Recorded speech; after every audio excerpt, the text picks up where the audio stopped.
Understanding measurements in English, it's 2 meters high. Hello, everyone. Welcome back to our channel, where we dive into the fascinating world of English language learning. Today, we're going to explore a commonly used phrase in English that involves measurements. It's 2 meters high. This phrase might seem simple, but it's packed with information about how English speakers discuss dimensions and sizes.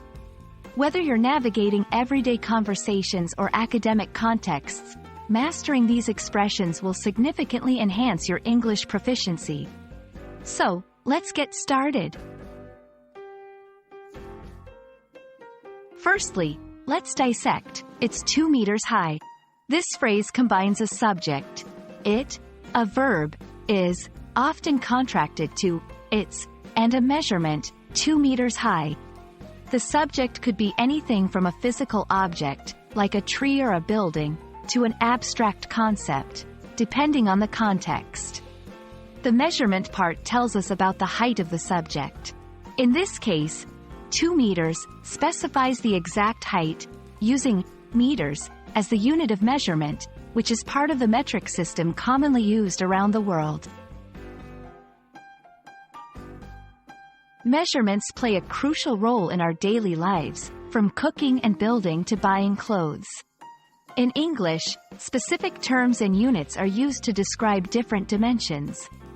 Height, how tall something is, measured from bottom to top.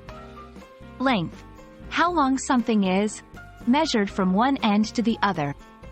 Width, how wide something is, measured from side to side.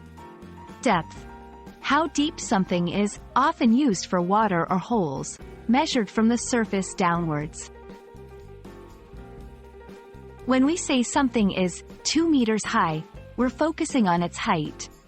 This can be applied to various contexts, like describing a person's height, the stature of a tree, or the elevation of a structure.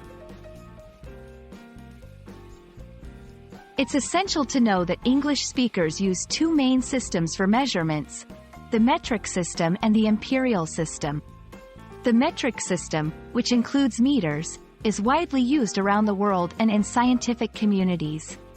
In contrast, the imperial system, which includes feet and inches, is commonly used in the United States.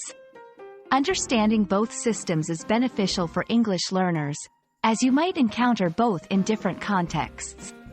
For instance, while a British person might use meters to describe their garden's length, an American might use feet for the same purpose.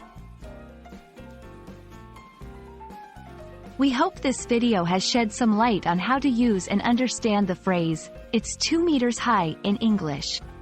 Measurements are a fundamental part of language and daily life, and being comfortable with these expressions will undoubtedly aid your English journey. Remember, practice makes perfect, so try using these phrases in your conversations or writing. Thank you for watching, and see you in our next video.